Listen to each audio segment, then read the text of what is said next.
It's time for Coach's Corner on 1230 WSOO Sault Ste. Marie. For the next hour, we'll get the local scores that matter to you and hear from the coaches and players that make it happen. Now, here's your host, Dave Watson. And a good morning and welcome back to Coach's Corner on 1230 WSOO on this gorgeous day here in the Twin Saults.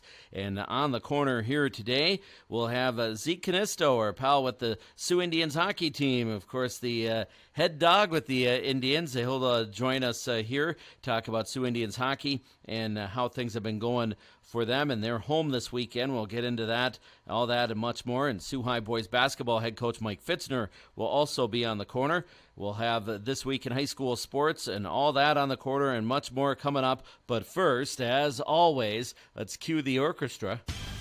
And the scores that matter, as always, here on Coach's Corner. We go to Sault High boys basketball. Blue Devils get their second win of the season, 63-51 on the road, as you heard here on Radio Sioux, defeating Newberry last night. As Sault High had a big fourth quarter for the win, Devils are now 2-6, or rather 2-5 overall, and 2-2 in the Straits Area Conference. Newberry falls to 1-6. Blue Devils are back in action Monday night in St. Ignace, part of a basketball doubleheader. Girls first, boys second, all starting with the tip-off show at 5:30. Ray Bell will join me for that from St. Ignace. Other boys games last night. Rudyard takes Pickford out back behind the woodshed. The top team in EUP boys basketball, and they're ranked in Division 4, number 6 this week in the state rankings. Jimmy Suggett's Rudyard Bulldogs 65-19 over Pickford. Brimley races past Detour 58-52. Cedarville trips Engadine 51-47. Ogama Heights runs over Tawa 61-30. Escanaba remains unbeaten, thumping Gladstone 78-67. Marquette blasts Kingsford 50-35. Lakeland and Hubble slips by Calumet 49-46. West Iron County drills Hancock 49-35. Ironwood crushes Ontonagon 49-37. Kearney-Nadeau hangs on over Crystal Falls Forest Park 39-36. North Dickinson hangs on over Rapid River 52-51. Bark River Harris shoots past Powers North Central 76-61. Republic Michigami hammers Mid-Peninsula 63-26. Gwynn derails Superior Central 46-35. Today in boys hoops, Nagani travels to Houghton. Munising heads to Manistee. Westwood is at Ishpeming. Painesdale Jeffers is in the Copper Country along the banks of the Keweenaw, taking on Hancock. And meanwhile, the second-ranked team in Division 4, Dollar Bay, hosts Chassell. Girls basketball, Sault High off. They'll play St. Ignace on Monday, 5:30 with the tip-off show on Radio Sioux. As I alluded to earlier, Ray Bell and I will be in St. Ignace for the call for that one. Other girls games from last night. Cedarville throttles Engadine 53-21. Glen Lake buries Traverse City Central 58-31. Uintah Creek by 3 over Ishpeming 38-35. Chassell dribbles past Wakefield Marinesco 43-34. Ontonagon annihilates Ironwood 57-32. Mid-Peninsula grounds Republic Michigami 49-26. Norway runs over Rapid River 53-37. Today in boys hoops, Kingsford is at top-ranked Escanaba in the UP and unbeaten. Houghton is, or rather, I am wrong on that. Escanaba not unbeaten. Sault High beat them in girls basketball. I'm thinking the boys team. Escanaba is 3-3 in girls basketball. That should be a great Northern Conference game, though. Kingsford at Escanaba. Sorry for the faux pas there. Houghton is home to Nagani. Chassell is at Dollar Bay. Stevenson makes the trek to Kearney-Nadeau. Men's college hoops. Laker men get pounded at Ashland, Ohio, 78-60 yesterday. Same two teams today at 4 o'clock over on ESPN 1400. Around the GLIAC in men's hoops, Grand Valley State thumps Northwood 98-60. Michigan Tech hangs on over Wisconsin Parkside 70-65. Ferris State runs past Wayne State 84-71. Northern Michigan at Purdue Northwest. Davenport at Saginaw Valley State. Both have been canceled due to COVID positives. Women's college hoops. Lake Superior falls to Ashland at the Bud Cooper Gym yesterday in Sault Ste. Marie. And the same two teams will meet again tomorrow, as well as Ashland won that game convincingly at the Coop yesterday. Other GLIAC games, it was Northwood taking Grand Valley State out back behind the woodshed, 82-59. Northern Michigan dribbled past Purdue Northwest, 73-61. Michigan Tech slides by Wisconsin Parkside 73-61. Wayne State nips Ferris State 48-47. Saginaw Valley State tops Davenport 64-48. On the ice, Lake Superior State hockey. Nice win on the road over Ferris State 4-2 after their winning streak was snapped at Michigan Tech on Tuesday. They come back and double up the Bulldogs in Big Rapids 4-2. Lakers are off until Tuesday. They'll play Bemidji State for a pair of games Tuesday and Wednesday at 7 over on today's Hits 99.5 Yes FM. Other WCHA games, Michigan Tech ices Northern Michigan 6-1. Around the nation, Big Ten, Wisconsin overtime past Ohio State 2-1. Notre Dame skates past Michigan State 2-0. Michigan upends Arizona State 4-1.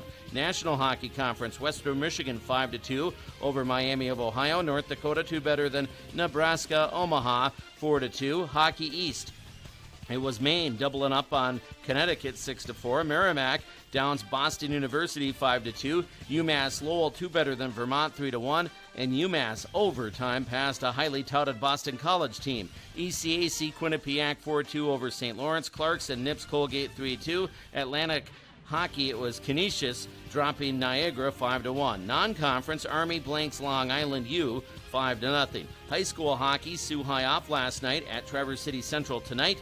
Face-off show 6:45 to 6:50 on Radio Sioux and 1230 WSOO.com and the TuneIn app as well. From the Howe Arena, I'll be on hand for that from the Cherry Capital. High school games from last night. Marquette Mercy rolls Escanaba 8-0. Calumet doubles up on Hancock 4-2. Houghton shuts out Painesdale Jeffers 6-0. Negaunee needs overtime and they beat Kingsford 3-2. And Gaylord Mercy's Cadillac 8-0. Sioux AAA Indians, the hockey today. They'll host Meyer at 4 o'clock at the Able Arena inside the Norris Center tomorrow morning at 10 a.m. as well. Mike Kaunisto will join me here in a moment. And they are allowing fans there. Wear your mask, social distance, that whole thing, free of charge to get in, as always, for those games in Sioux AAA hockey. Women's college volleyball. Lake Superior State fell to Ferris State at home at the Coop yesterday, 3-0. The Lakers back in action today. Same two teams against battling each other. Ferris State and Lake Superior, 1 o'clock at the Norris Center inside the Bud Cooper Gym. GLIAC Indoor Track and Field Championships going on today and tomorrow at Saginaw Valley State University. And good luck to the Soo High swimmers. They're at Oscoda today as they will battle Oscoda in swimming downstate. Those are the scores that matter here on Coach's Corner. And when we return here to the corner, we'll have Mike Kaunisto join us. We'll talk Soo Indians hockey. That's coming up next. 11:13. It's Coach's Corner on 1230 WSOO. If you came across someone struggling with hunger. And we're back here on Coach's Corner as we are joined by Mike Kaunisto with the Sioux AAA Indians, our first guest joining us. Indians are home this weekend to Meyer. We say good morning to, of course, the head dog, the CEO, I guess you would call him, and general manager and everything of the Sioux Indians. Mike Kaunisto, thanks for coming in, Zeke, and talking Indians hockey with us. Well, thanks for having me. And, it's been a while since we've been on, and it's been a while since we've been home to play some games. So we're glad the weather's nice, and it's a good day for Sioux Indians hockey. And some of the parents came up early last night. Just got to give them a quick shout out here while we're getting going. They were down at Jer's house, and I don't know if the sunshine's treating them very well this morning. The guys from Sheboygan, they might have some fat heads going, and the sun might be bothering them a bit. But hope you're doing well, fellas. Put those sunglasses on. Yeah. You know, the Jer Bear's wandering around with his Oakleys, looking like he's ready to star in a movie in Hollywood, as normal. Yeah. You know, with an entourage Jerry usually has. But the Sioux Indians, of course, hockey going on, and we welcome Mike back to the show. And thoughts so far in the season, it's been a season like none other, I think, in every sport. Hey, Zeke, and that's been the case here with the Indians. And so far, how's things been going? Yeah, it's been very trying for sure. Like most of our games have been out of town. We haven't had a home league series since 1st of November, I think it's been. So we've been out of state a lot. The boys have been doing very well. There have been a lot of practices. Everybody around knows that John Froney's our head coach now, and he's been doing a great job with keeping the guys' attitude good and practices. We've had a lot more practices, kind of like playing hockey in Russia right now. You have more practices than games, which isn't bad. The last few weeks, we put some miles on, 4,000 miles in 10 days. We were in Dallas, Texas. then we came home for a couple days, and we had 3 games in Detroit last weekend and 1 in Grand Rapids. So the boys are ready to play at home, and hopefully some people will come out and watch the guys and make it a good event today. Difficulty getting a consistent schedule going. You mentioned the mileage with the restrictions that Michigan had. You couldn't play games in the state, you couldn't even. Could you practice? I didn't even think you could practice. Social distancing practice. Yeah, I think we practiced the whole time. We were very fortunate to be able to get on the ice and practice. We did all the right things. Obviously, we're at Lake Superior, so you had to do the right things because the Lakers are pretty well nailed down, and they're just across the ice from us from our locker room. But everything went well, and we got to keep going. And like we said, the boys are ready to go. And you look at you really had to get creative with the scheduling because you went down to Texas. You played in Illinois during the restrictions when you couldn't play in Michigan. Tell us a little bit about that, and in particular that Texas trip. Yeah, before we went to Texas, we did a couple trips to Cleveland, Ohio. We played there 2 weekends and 1 weekend in Chicago. But the Texas trip just came up. A team backed out, and the league called us and said, hey, can you fill in? And took a couple days of scratching our head. And Jer and Laz, they were all for this bus ride, and I wasn't quite ready for it. And Big Daddy chose to sit that dance out because of the long bus ride. But, it was a long trip. We rode down there in a snowstorm for 2 days. We stopped in Springfield, Missouri, and practiced one day, which really helped. But the boys did really well down there. We come out the first game against Carshield, a really high-ranked team in the country out of St. Louis, and they put it on us 5-2, but it should really have been like a 3-3 game, somewhere around there. And then the next game, we beat a team from Seattle, Washington. The boys played well. In the third game there, we beat Shattuck St. Mary's, which is a real good team. So we beat, I think it was 3-2 or 2-1. I'm not sure the score offhand, but it was a good trip, a long trip. And we didn't play the fourth game. Obviously, everybody in the country knows about the snowstorm in Dallas. Oh, and, people had to get out of there, and the team we were supposed to play, they said they had to go, or their bus company was going to make them sit for a few days. But all in all, it was a good trip. It was a long bus ride. I don't know if the boys needed that much bonding on a bus, but we took the long trip, and it worked out well for us. Last week you were in Detroit and then Grand Rapids as well. You played a ton of games last weekend. Yeah, we played 4 games last weekend. We played Victory Honda on Friday night. We hopped off the bus, and we weren't quite ready for that because they're a highly ranked team in the state too, and they put it on us 7-3, I think it was. And in the morning, we played Bell Tire, which is a 9th ranked team in the country, which is really good. Wow.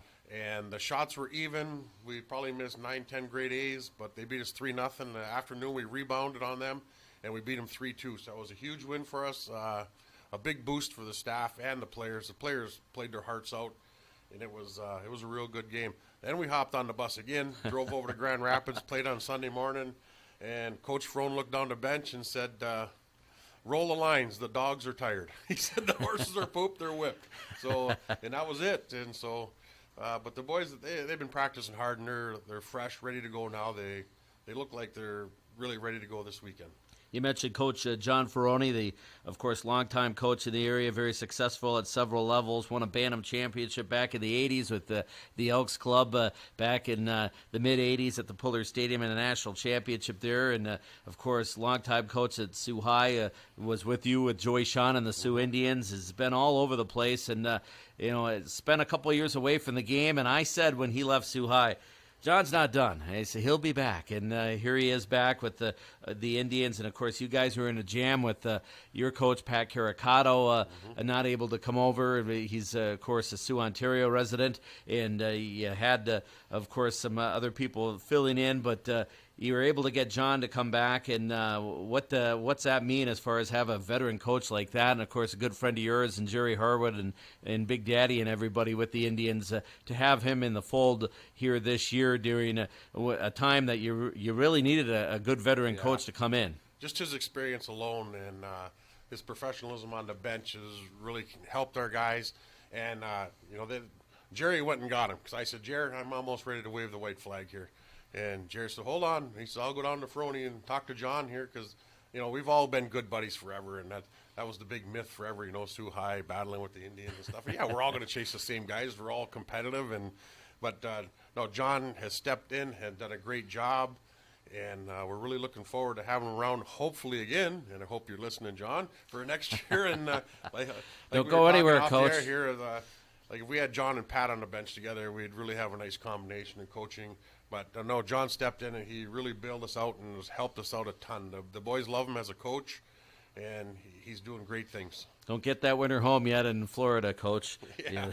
They need you to stick around. But, of course, Mike Kaunisto with the Soo Indians joining us here on Coach's Corner at 11:23. And, you look at who's been stepping up for the Indians as far as you guys been impressed with so far this year.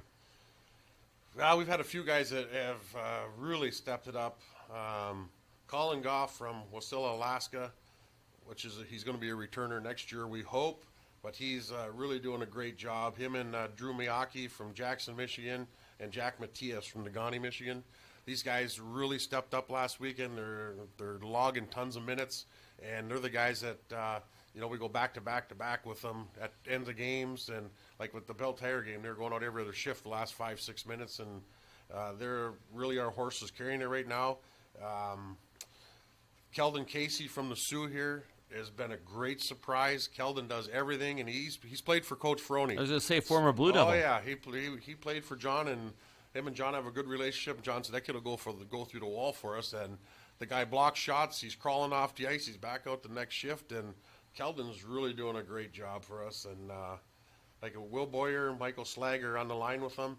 Those guys they're putting up some big minutes too and doing a great job. And, of course, this weekend you have a pair of games with Meyer in town at the Able Arena, 4 o'clock today, 10 a.m. tomorrow. Tell us about that matchup with Meyer. There's going to be a lot of hitting. Meyer plays kind of the same game as us. They really like to forecheck hard. They're going to send two guys. The difference is with Meyer, John watched the film on him this week, and they have three lines that can come at you. Like we have one line that's really a really dominant line.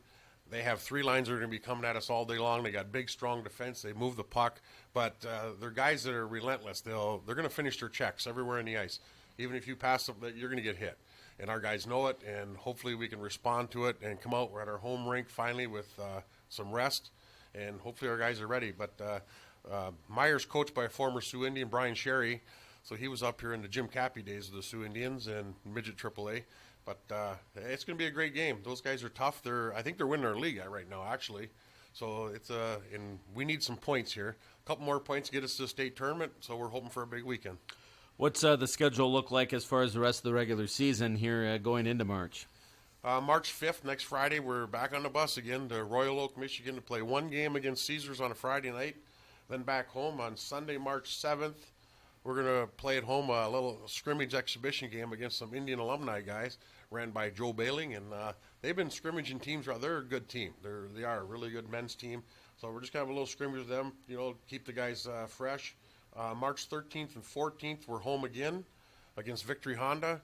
Those will be huge games at the college. Oh, actually, those are going to be at Puller Stadium. Okay. March 13th and 14th will be at the Puller on the Saturday night at 5 o'clock and on Sunday at 10 a.m. Yeah, the Lakers, I think, will be in playoffs, so we had to just in case they're at home or whatever, we had to have a backup plan, so we just moved the games down there. And March 24th on a Wednesday, we're back to Detroit again for the state tournament starts. I was going to ask you about the state tournament, and there is going to be a state tournament, obviously, yes. And that was the one question I had. And, of course, now that things open up, it's good that they are going to have a state tournament because all this stuff was really up in peril like anything else. Yeah, last week in Detroit, it's things are a little different down there with the COVID than here. Oh, I bet. For sure, because we were going in the rink and some guys had the mask on the chin and stuff, and we kind of got chewed out. And you should try to put 20 boys that just got done with a hockey game that can't shower on a bus. It is not very comfortable, and I don't see where the people running this COVID stuff think that non-showering on a bus ride for 5 hours is healthy. Yeah. I don't know. No, I ain't going to get into that. No, I totally agree with you. And there's a lot of things where common sense is not being applied, and that is certainly one of them. Well, good luck today. Of course, we mentioned again, fans are allowed. Bring your masks, social distancing, free of charge at the Able Arena, 4 o'clock, and then 10 a.m. tomorrow. Good luck this weekend against Meyer. Anything else that we didn't touch on, Zeke, that you wanted to hit on? I think we touched on everything with the rest of the year. But, come on out this afternoon. There's, if you can't social distance in a 4,000-seat arena, there's a problem. Yeah. And, just do the right things, wear your mask, and the concession won't be open. So if you bring a refreshment if you need. But come on out to the college, and I'm sure it'll be some great games tonight and tomorrow. And I should say, a lot of the games I noticed have been on Facebook Live.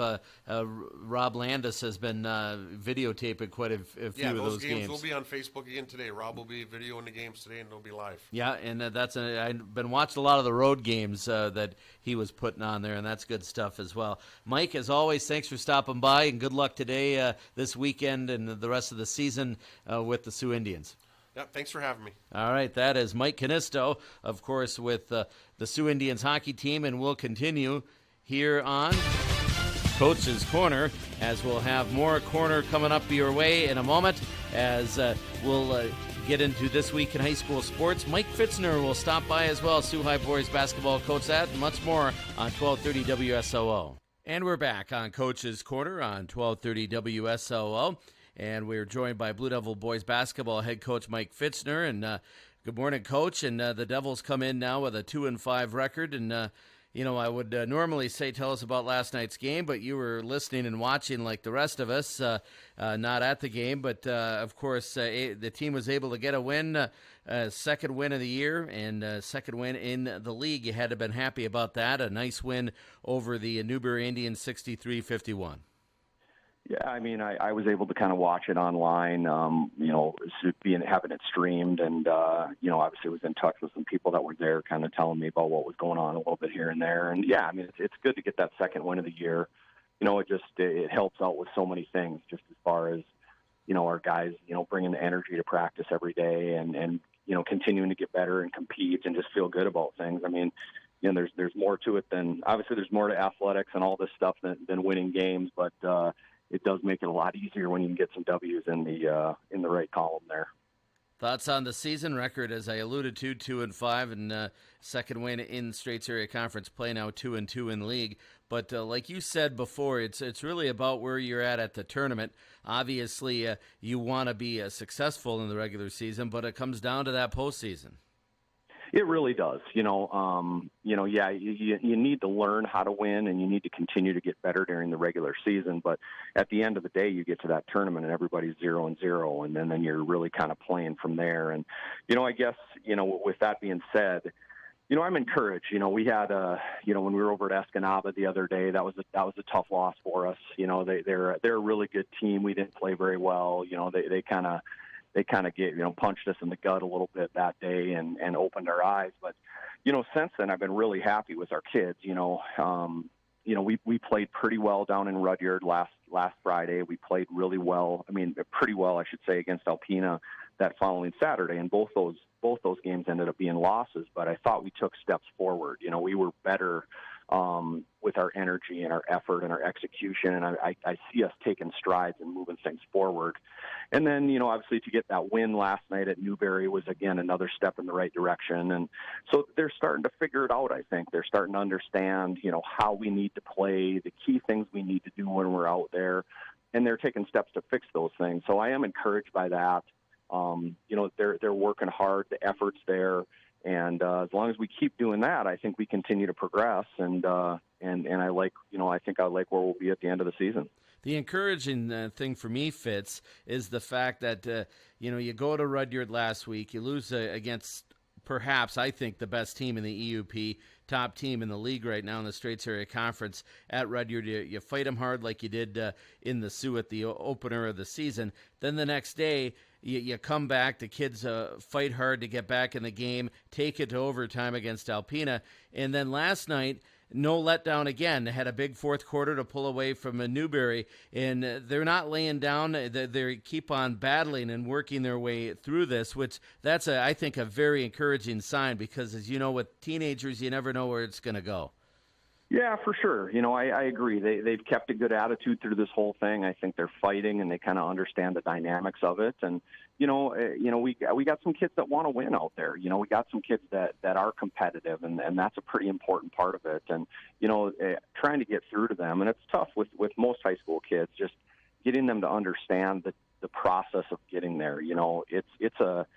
It's a daily thing. I mean, I talk to them all the time, and we got to show up and practice at a high level. We need to practice at a high level to play at a high level, and sometimes getting kids to do that, day after day after day in a practice setting is difficult. On the flip side of that, with this year and the pandemic and all that, we haven't had as much practice time as we usually do. This was a unique week for us in that we just had one game, so we did have the ability to practice a little bit leading up to the Newberry game. But now these last 3 weeks of the regular season, we have 3 games every week. So there's not a lot of prep time. There's not a ton of time to correct things that you're having issues with, and you really got to maximize that. And again, it's just like our world, people are doing a lot of things they're not used to right now. Like these kids are having to deal with a lot of things they're not used to, and it trickles down even to, youth sports, and how things are run and how much time you have to teach. And let's face it, I mean, a ton of these kids, I mean, it's all about, teaching these kids and having them learn and putting them through repetitions in practice, and you just don't have as much time, so you're kind of learning on the fly and trying to figure things out. But they've stuck with it so far. We're getting ready to practice, here this morning yet, and we'll keep getting better and plugging along. And, I got a good group of kids. I mean, they're good kids, and they're competitive, and I think like I said, I think I like where we're going to be at the end of this season. If we keep grinding and learning and getting better, we're going to be a tough team to handle. Mike Fitzner joins us here on Coach's Corner on Radio Soo, the head coach of Soo High boys basketball. And Fitz, low post play. Emmett Fazuri was, I thought, solidifying himself pretty good early on in the season, and then he gets injured. You bring up Calen Campbell, a freshman. How has that gone so far with Feebles and the other bigs you have? It's gone pretty well. They obviously, those older kids obviously have a relationship with Calen just from football. He was up on the varsity as a freshman from a football perspective, and so they already have a relationship with them. I think they respect him as far as his work ethic, his toughness, his skill set, and so they've kind of brought him into the fold and tried to be mentors to him to some degree and compete and it's been a nice addition. Calen has a huge upside. He's obviously a very strong kid. He understands the game pretty well. He actually passes it really well for his size. And then just his ability to kind of use his body down low is positive. And, that being said, there's a difference between JV and varsity basketball, and he's kind of learning the differences in speed and size and those kind of things. But, he has a bright future ahead of him, and that group of 4s and 5s has done a nice job together so far. You have a lot of young players at the guard position sprinkled in with, the junior Jake Davey, Carter Olszewski, Dominic Haller, some nice young pieces to work with that have been developing pretty well as they're continuing in their development process. Yeah, for sure. We got some kids that put a lot of time in the summer, and they understand that you have to, your improvement time is really, it really starts when the season finishes, and it goes throughout the summer and right up to the start of the next season. That's when you're really going to take strides. And you're right. I like some of these young kids we have in the program. They've put in a lot of time. They've worked on their bodies. And that bodes well. And then that's, you can X and O all day long and put different strategies in and everything that comes with that. But you got to have kids that can execute it too. You got to have kids that can make shots. You got to have kids that can take care of the ball. You have to have kids that can stay in front of people defensively, and just play with strength and balance and just from a smarts perspective as well, just be able to make plays out there from that perspective too. So, I think the future is definitely bright for the team and the program. We got some good kids coming through, and it'll be fun to see them progress. But this coming summer will be a really big one for us as far as who's going to take those next steps forward and keep improving. And I should also add, you have a pretty good JV program that's done pretty well this year. Of course, Marty Terrian has done a good job of that program, and they're having some success. One guy that it seems like to be Mr. Steady for me, for you in the club, Fitz, and that is Hunter Walter. He's really played well. He's a 3-year player, correct me if I'm wrong on that, and taken the leadership role, can hit some shots from outside, and just has been Mr. Steady out there. He really has. Hunter's put a lot of time into it. He's probably the most consistent shooter we have on the team right now and has the ability to really change the game from his ability to make shots. And he's put a lot of time into it, the other thing with him, Dave, is he, versus Alpena, he kind of went down and, had an issue with his knee. And so he actually didn't even play last night for us over in Newberry, and had an MRI. Everything looks good. But it's going to be a little, I think we got to kind of come up with a plan going forward to kind of get him back in the mix. Cause like you said, he's a big part of what we got going on. And, that's the injury bug though, right? I mean, you have, Fazzari goes down with a broken foot, and now you have Hunter dealing with a knee injury, and that's just kind of the nature of athletics in general. So you got to have some other guys step up, but no, Hunter's a good kid, solid shooter for us, good player. And we definitely need to hopefully get him back here relatively soon. And to add to that, you don't have a lot of time, if any, for rest for these guys, because it's a sprint this year, as we said, a different type of year, a new normal, as I like to try to say. And this year, it's a lot of games shoehorned in, and of course, glad to be playing games at this point, but there's a lot in a short time as far as a lot of games going. Pat Bennett had the comment, I thought it was, he hit the nail on the head, Fitz, and that is, we're playing more games than we have practices right now, because it's just the reality of this shortened season to try to cram everything in, but then you throw in injuries, it makes it a little more problematic as far as you're going to have to switch things around, but that's just the reality where we're at right now. It is. Injuries happen, and then you got kids going off on quarantine as well, which puts a pause to kind of how your team's meshing together and coming together as well. And you're right. You got to do the best you can. We're thankful that we're just playing games, and we're kind of getting back to a new normal. And, these kids, especially these seniors, have an opportunity to kind of play out their senior year. And, I've made a couple comments, film this year is really important for any program, I think, because of that limited court time you have.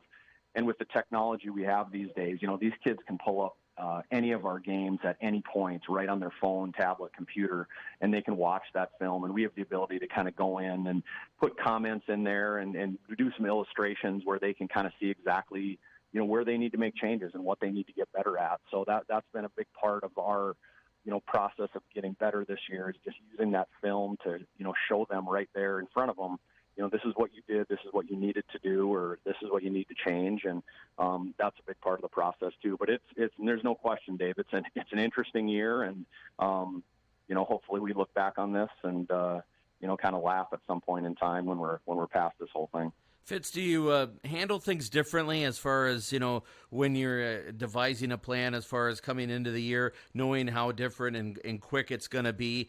Or, you mentioned, you've always been a big film guy, and obviously utilizing that. But have you had to handle some things, obviously, differently than you would normally? And I would imagine when around Christmas time, you were thinking of that once we get rolling, and, of course, a little later than we thought we would be. But did you look at it, well, we're going to have to change this to that, what we normally do to the other thing, as far as to get things as smooth as you possibly can? And I know that's hard to say in this situation, but did you have to handle things differently? Yeah, I think there was just naturally some changes and some differences that were happening because of this whole pandemic. But there's as Dave, there's just not a lot of ways to cut corners as far as trying to get these kids better. The reality is you need reps. You need court time, you need practice time to really make those changes and be able to teach and have them understand what we're trying to do and why we're trying to do it a certain way. There's just not a lot of ways to cut those corners. And so I think, this year more than any, if you had a veteran team, it was really an advantage for you. You have kids that have been through it before. They understand what you're trying to do, and you maybe don't need to teach quite as much because they've heard it, a million times already. So, there was definitely some adjustments and some different ways we tried to approach things. But I think at the end of the day, it's hard to, when you're going through that teaching process, there's not a lot of ways to really speed it up, if you will. And it's been a challenge for everybody. It's not everybody's in the same boat, so we're all kind of dealing with the same thing and just trying to make it fun for everybody and still see the success we want to find. Fitz, as always, thanks for the time. Thanks, Dave. I appreciate it. Mike Fitzner, the head coach of Soo High boys basketball, and we'll continue with more Coach's Corner in a moment on 1230 WSOO. Welcome back to Coach's Corner as we close up shop. A reminder, Soo High Hockey at Traverse City Central tonight. Yours truly will have the call from the Howe Arena in the Cherry Capital. Face-off show comes your way around 6:45 to 6:50 here on Radio Soo, 1230 WSOO.com, and the TuneIn app as well. Monday, it's a basketball doubleheader. Soo High at St. Ignace. The girls' game will be first, 5:30 with the tip-off show. Boys' game to follow. Ray Bell will join yours truly here on 1230 WSOO, 1230 WSOO.com, and the TuneIn app as well. Coach's Corner replays are available at podcast.1230WSOO.com. Thanks to our guest today, the general manager of the Soo AAA Indians hockey team, Mike Kaunisto, Soo High boys basketball head coach Mike Fitzner for stopping by. Coach's Corner is a sports presentation of 1230 WSOO. I'm your host, Dave Watson. The Corner returns next Saturday morning at 11:05 a.m. till noon. That will do it for now. Until next time, we are out of here.